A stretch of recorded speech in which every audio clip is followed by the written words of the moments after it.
Nisem si mogel pomagati, naročil sem največjo Rubikovo kocko, ki sem jo našel. Tole bo neke vrste unboxing video, tako da bom pripravil vse potrebno. Sicer imam doma, tule, v pisarni, 3 različne velikosti Rubikovih kock. Ena je na mojem obesku. Je obesek, če sem natančen.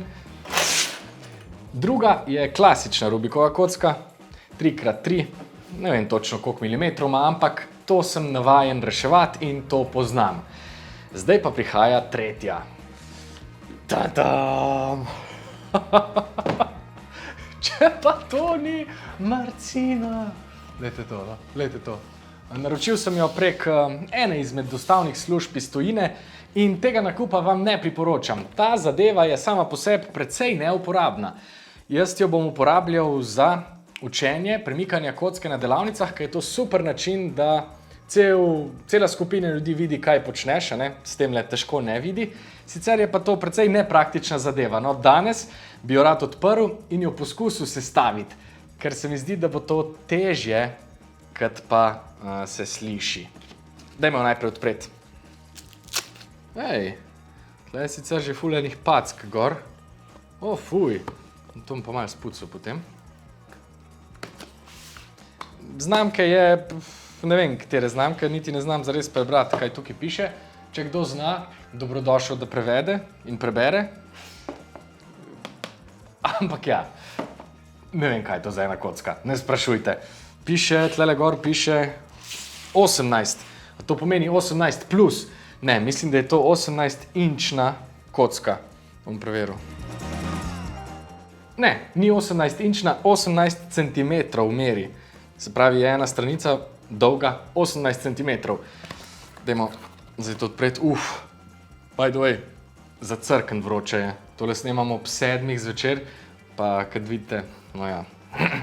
Zato je ta kocka toliko umazana, ker prednje prišla do sem. Ne, okej, dajmo jo odpreti, še tlele.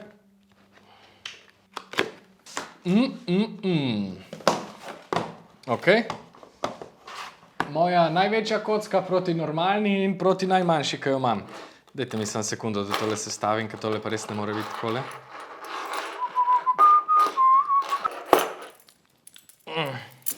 Okej, ta mala kockica rešena. Dajmo zdaj samo, da vidite približno razliko v velikostih, pogledati tele 3. Okej. Zdaj pa del, ki sem ga komaj čakal.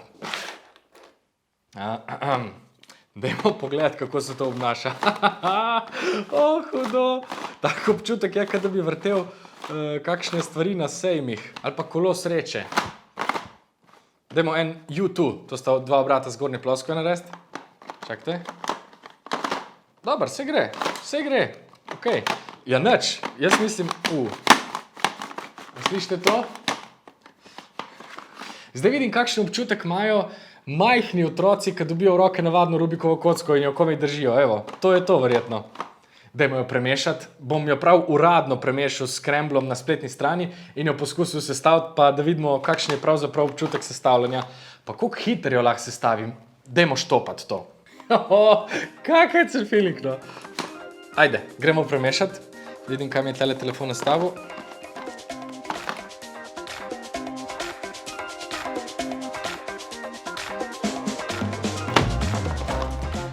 Ok, sodeč po mešanju bom porabil precej več časa, da jo sestavim. To je zdaj sploh prvič, tako da prosim, bodite prizanesljivi do mene. Jaz bom pa zagnal timer. Ja, čak, ogled, sploh nisem imel časa za ogled. Ok, pa dober, bom riskiral brez ogleda, ker vidim en lep začetek križa tule. 3, 4, pejmo. Pa se šibam, lej to. Malo si pomagam z mizo, tako kot da bi bil one-handed solve. Tole že imam. Lej, kak lep F2L. To mi deli. Ali pa ne. Okej. Čakaj, zdaj pa. Tole bi pa znal, na tele bi znal, tukaj pa ne znam. Nič, dajmo. No. Lepa. Lepač. Kaj bi me naredil? Rajši še kar takole.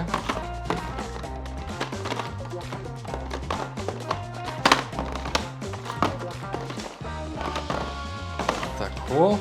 O, ne. OLL, algoritmi. Točno ta algoritem bi komot rešil na 3x3, ker ga imam v prstih, ne vem, ne znam ga pa tako po potezah narediti. To je tale, na 3x3 kocki, ne? To je ta isti, to je ta algoritem, sam zdaj kako pa... Ne, ni šans. Dajmo probati še nekaj, ker še malo...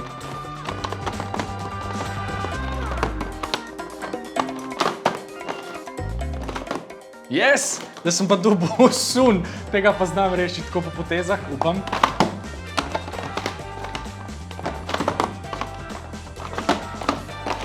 Yes! Okej. Lepa. O, PLL.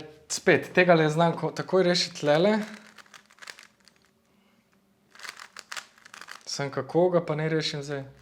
A se vidi, koliko švicam? To za te ogromne kocke, čakaj, 2 minuti pa pol, ne mi tega delati, no. Zdaj bom pač ta algoritem toliko časa v prste vadil, da vidim sploh kaj delam, da ga bom naredil tlele.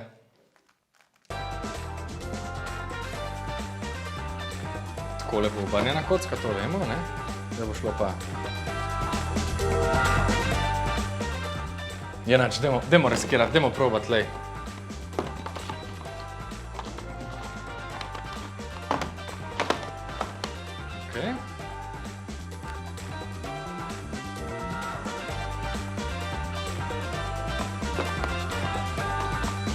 A bo?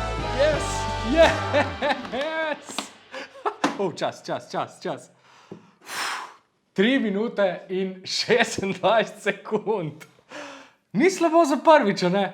Čeprav roko na srce je bilo to kar slabo. Koliko sem za Švico? Veste, kaj je fora? Jaz imam že toliko v prstih te algoritme, v resnici jih znam na pamet, na tej mali 3x3 kocki, ki jo skozi vrtim in predrkavam, če tako rečem. V bistvu jih pa ne znam po potezah razstaviti ali pa sploh ne vem več, kako so zares sestavljeni, iz katerih delov, ampak sam še vse izvedem tako na avtopilotu in zdi se mi, da je to tudi problem, ki ga imam pri reševanju pod vodo. Ker že ful dolgo rešujem kocke, se nekaj zatakne in pol jaz to poskušam rešiti tako po delih in kar itak držim sapo in je že zelo naporno, ne vem več, kaj se dogaja. Tako da mogoče sem pa zdajle s tole mamo vseh kock dojel, na čemu lahko delam čez to poletje. Torej na tem, da se vrnem na OLL pa PLL algoritme in jih spet poskušam razumeti tako po delih in ne več samo v prstih pa na pamet. Tako da, vele kocka, hvala za to. Vam nakupa te kocke sicer res ne priporočam, ker razen tega, da je zabavna, no, pa tega, da me je naučila, oziroma opomena, ne obnovim logiko OLL pa PLL algoritmov, ni zares uporabna za tako reševanje doma in je brezvezna plastika, ki vam bo ležala na polici. Če pa se kje jeseni ali pa kadarkoli kasneje vidimo na kakem dogodku, delavnici ali pa kar tako, pa bom gotovo to kocko imel s sabo, pa jo lahko probate, pogledate, ali bom pa še kaj objavil, kak YouTube story ali pa na Instagram ali pa na TikTok ali pa kamorkoli. Jaz zdaj vem, na čemu moram delati, zdaj pa, evo, sam še na hitro probam še enkrat rešiti. Tukaj se bo še pojavil en video, na katerega lahko kliknete, pa logo mojega kanala, če se hočete naročiti. Jaz bom pa, evo, zelo na hitro se še enkrat spopadel s to kocko, da izboljšam čas, valjda.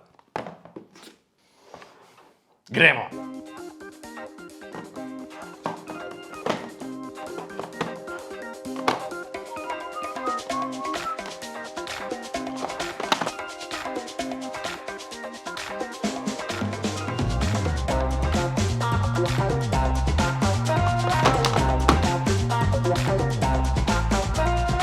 What? Minuta pa 2 sekundi. Pa imel sem veliko srečo, ker sta bila OLL pa PLL algoritma enaka. Ampak sreča je na strani hrabrih, to mi deli. Zacrkam vroče. Se vidimo v kakšnem naslednjem poletnem videu.